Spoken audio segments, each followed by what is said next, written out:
আসসালামু আলাইকুম। আমন্ত্রণ জানাচ্ছি জাগো টিভিতে। আপনাদের সাথে আছি আমি মমতাজ শাহিন রুম্পা। শুরুতেই জানিয়ে দিব আপডেটগুলো। গাজায় ফাঁদে ফেলে ইসরায়েলি সৈন্যদের বন্দী করল হামাস। ব্রেকিং নিউজ, ইটালির পার্লামেন্টে উড়ল ফিলিস্তিনের পতাকা। ফাইটিং কম্পাউন্ড ব্যবহার করে নজিরবিহীন আক্রমণ চালাচ্ছে হামাস। গাজা যুদ্ধে ইথিওপিয়ার নাগরিকদের বলির পাঁঠা বানিয়েছে ইসরায়েল। রাইসির সাহসের কারণে ইসরায়েলে আক্রমণ করেছে ইরান, আইআরজিসি প্রধান মেজর জেনারেল হোসেন সালামির মন্তব্য। জনতার পাথর নিক্ষেপ, দৌড়ে পালালেন বিজেপি প্রার্থী। মোদির মন্তব্যের কড়া জবাব দিলেন প্রিয়াঙ্কা গান্ধী। 55 सालों के लिए कांग्रेस की सरकार रही है। किसी ने आपसे দর্শক শুনছিলেন শিরোনাম, এবারে বিস্তারিত। ফিলিস্তিনি প্রতিরোধ আন্দোলন হামাসের সামরিক শাখা আল কাসাম ব্রিগেড ইসরায়েলের একদল সৈনিককে ফাঁদে ফেলে বন্ধ করার দাবি করেছে। ফিলিস্তিনি গ্রুপটি একটি রেকর্ড করা অডিও বার্তায় এই দাবি করে। গাজায় ইসরায়েলি সেনাবাহিনীর অভিযানের সময় তাদের বন্দী করা হয় বলে এতে জানানো হয়। কাসাম ব্রিগেডের মুখপাত্র আবু ওবায়দা অবশ্য কতজন ইসরায়েলি সৈন্যকে বন্দী করা হয়েছে সেই তথ্য দেয়নি।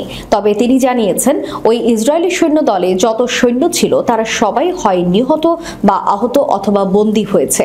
হামাস এই নিয়ে একটি সংক্ষিপ্ত ভিডিও প্রকাশ করেছে।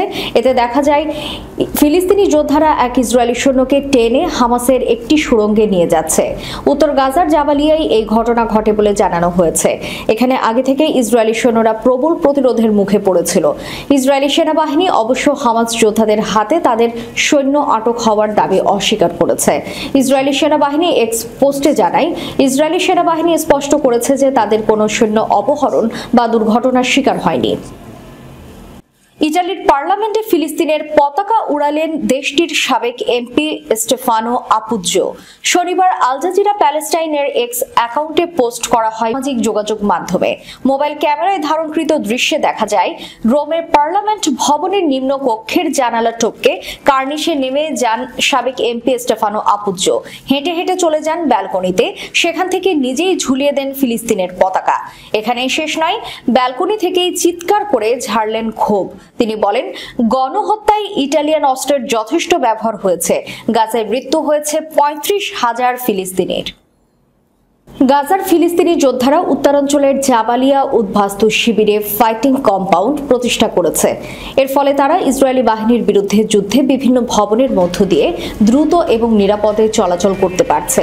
এতে করে আগের মতো তাদেরকে রাস্তায় দেখা যাচ্ছে না, আর রাস্তায় তাদের দেখা মাত্র ইসরায়েলি হামলার যে শিকার হতো তা থেকেও রক্ষা পাচ্ছে। যুদ্ধ পর্যবেক্ষকেরা এই তথ্য জানিয়েছে। ইসরায়েলি বাহিনী 11 মে থেকে জাবালিয়ায় যুদ্ধ করছে। তারা জানিয়েছে এই এলাকার ফিলিস্তিনি যোদ্ধারা গাজার অন্যান্য অংশের চেয়ে অনেক বেশি সাহসী, আর তারা এখন পর্যন্ত যুদ্ধে সবচেয়ে সহিংসভাবে লড়াই করছে। Institute for the Study of War and Critical Threats Project তাদের প্রতিবেদনে এই তথ্য জানিয়েছে। যুক্তরাষ্ট্র ভিত্তিক প্রতিরক্ষা থিঙ্ক ট্যাঙ্ক জানিয়েছে, জাবালিয়া দখল করার জন্য 2 সপ্তাহ ধরে চলা যুদ্ধে দেখা যাচ্ছে যে হামাস সেখানে পরিকল্পিত প্রতিরোধ গড়ে তুলেছে এবং ইসরায়েলি বাহিনীর উপর তাদের অস্বাভাবিক উচ্চমাত্রার আক্রমণ প্রমাণ করেছে যে হামাস এখনও তাদের যুদ্ধ ক্ষমতা কার্যকর রাখতে পেরেছে। এমনকি অক্টোবরে তাদের জাবালিয়া কমান্ডার নিহত হওয়া সত্ত্বেও তারা দুর্বল হয়নি। আইএসডব্লিউ সিটিপি জানায়, হামাস তার সামরিক শাখাকে প্রচলিত সামরিক বাহিনীর মতো সংঘবদ্ধ করেছে এবং তা পরিচালনার জন্য অভিজ্ঞ সামরিক কমান্ডারদের ব্যাপক বিকল্প তৈরি করেছে। তারা জানায়, ইসরায়েলি সামরিক বাহিনীর তীব্র চাপ সত্ত্বেও অব্যাহতভাবে যুদ্ধ করার জন্য হামাস এই প্রচলিত সামরিক কাঠামো ব্যবহার করেছে। সূত্র আল জাজিরা। বর্ণবাদের অস্তিত্ব এবং ইসরায়েলের শাসক গোষ্ঠীর বর্ণবাদী আচরণ এবং ব্যবস্থা বিশ্ব সম্প্রদায়ের কাছে অতি সুপরিচিত এবং এই জাতিগত বৈষম্যের শিকার হওয়া সম্প্রদায়ের উদাহরণ হল স্বয়ং ফালাসার ইহুদিরা। সামরিক অভিযানে ইহুদিবাদী শাসকদের পরাজয় ও ব্যর্থতার প্রধান কারণ ছিল মূলত ইসরায়েলি সৈন্যদের মধ্যে ভয়, আতঙ্ক এবং দুর্বল মনোবল। তাই এই দখলদার শাসক গোষ্ঠীর শাসনামলে ইথিওপিয়ান বংশোদ্ভূত ফালাসা ইহুদিদের, যাদের জীবনধারা এবং সামাজিক মর্যাদা ছিল ছিল খুবই নিম্ন স্তরে, তাদেরকে যুদ্ধের প্রথম সারিতে এবং সবচেয়ে বিপজ্জনক ফ্রন্টে মোতায়েন করা হয়। সাধারণভাবে অন্যান্য শ্বেতাঙ্গ ইহুদিরা এই আফ্রিকান ইহুদিদের খুব বেশি পাত্তা দেয় না এবং বৈষম্য নির্বিশেষে এমনকি তারা তাদের মানুষ হিসেবে ত্রুটিপূর্ণ বলে মনে করে। যেমন ইথিওপিয়ান কৃষ্ণাঙ্গ ইহুদিরা অধিকৃত ফিলিস্তিনি হাসপাতালে রক্ত দিতে গেলে শ্বেতাঙ্গ ইসরায়েলিরা তাদের রক্ত ব্যবহার করতে অস্বীকৃতি জানিয়েছিল এবং বিশ্বাস করে যে তাদের রক্তে সম্ভবত অনেক ভাইরাস রয়েছে। ইরানের ইসলামিক রেভলিউশনারি গার্ড কর্পসের commander major general Hossein Salami নিহত প্রেসিডেন্ট ইব্রাহিম রাইসি এবং পররাষ্ট্রমন্ত্রী হোসেইন আমির আবদুল্লাহিয়ানকে তাদের কূটনৈতিক সাফল্যের জন্য প্রশংসা করেছেন।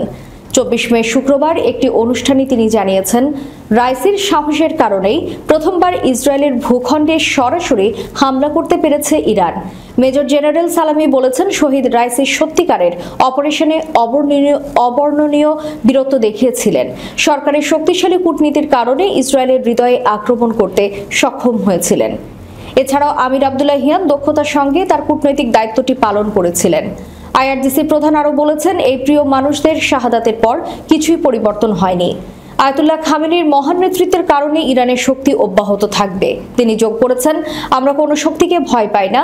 আপনাদের জানা উচিত যে শত্রুরা ইরানে আক্রমণ করার জন্য তাদের সমস্ত উপায় ব্যবহার করেছে, কিন্তু এই একই শত্রুরা সমস্ত যুদ্ধক্ষেত্রে ব্যর্থ হয়েছে।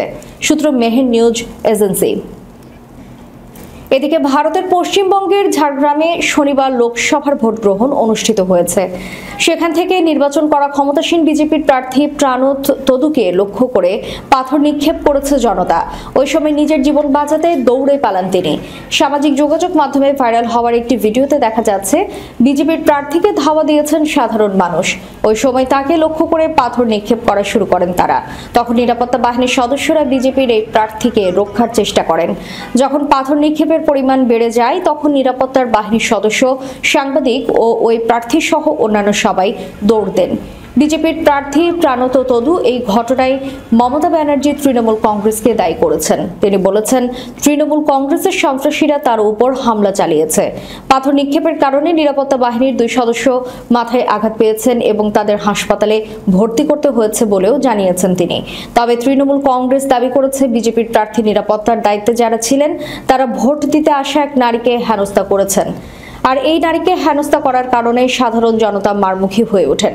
তবে বিজেপি জানিয়েছে, তাদের প্রার্থী খবর পান তার এজেন্টের কয়েকটি বুথে ঢুকতে দেওয়া হচ্ছে না, তখন তিনি সেখানে যান। আর এজেন্টদের বুথে ঢুকতে না দেওয়ার প্রতিবাদ করার তাদের প্রার্থীর উপর হামলা চালানো হয়েছে। সূত্র এনডিটিভি। ভারতের প্রধানমন্ত্রী নরেন্দ্র মোদী ইন্ডিয়া জোটের বিরুদ্ধে মুজরা মন্তব্য করায় তার কড়া জবাব দিয়েছেন কংগ্রেস নেত্রী প্রিয়াঙ্কা গান্ধী। তিনি বলেছেন, প্রধানমন্ত্রীকে অবশ্যই তার পদের মর্যাদা বজায় রাখা উচিত। মুজরা এক ধরনের নৃত্য, যা সাধারণ গণিকারা নেচে থাকেন। শনিবার বিহারে একটি সমাবেশে মোদী বিরোধী জোট ইন্ডিয়ার বিরুদ্ধে সাম্প্রদায়িকতার অভিযোগ তুলেন। তিনি বলেন, ইন্ডিয়ার নেতারা সাম্প্রদায়িক, তাই ধর্মের ভিত্তিতে সংরক্ষণ চালু করতে চাইছেন। ভোট ব্যাংকের দাসত্ব করতে গিয়ে মুজরা শুরু করেছেন। এদিকে উত্তরপ্রদেশের গোরখপুরে মিত্র ও সমাজবাদী পার্টি প্রধান অখিলেশ যাদবের সঙ্গে এক সমাবেশে পাল্টা আক্রমণ করে প্রিয়াঙ্কা গান্ধী বলেন, কোন প্রধানমন্ত্রী এমন ভাষা ব্যবহার করতেন না। মোদীজি এইসব কি বলছেন? তার পদের মর্যাদা বজায় রাখা কি তার দায়িত্ব নয়? আমরা প্রধানমন্ত্রী পদকে সম্মান করি, তার বাস্তবতা এখন সবাই দেখতে পাচ্ছে। দেশের কাছে বেশি বাস্তবতা দেখাবেন না। তিনি ভুলে গেছেন যে তিনি দেশের প্রতিনিধিত্ব করেন। দেশের ভবিষ্যৎ প্রজন্ম কি বলবে? তিনি আরো বলেন, বিজেপির প্রার্থীরাই দাবি করছেন যে দল আবার ক্ষমতায় আসলে সংবিধান পরিবর্তন করা হবে।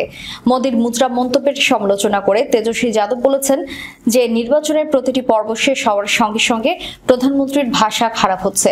তিনি এমন ভাষায় কথা বলছেন যা তার সমর্থকরাও পছন্দ করবেন না। শেষ করার পূর্বে সংবাদ শিরোনামগুলো জানিয়ে দিব আরো একবার। গাজায় ফাঁদে ফেলে ইসরায়েলি সৈন্যদের বন্দী করল হামাস। ব্রেকিং নিউজ, ইটালির পার্লামেন্টে উড়ল ফিলিস্তিনের পতাকা।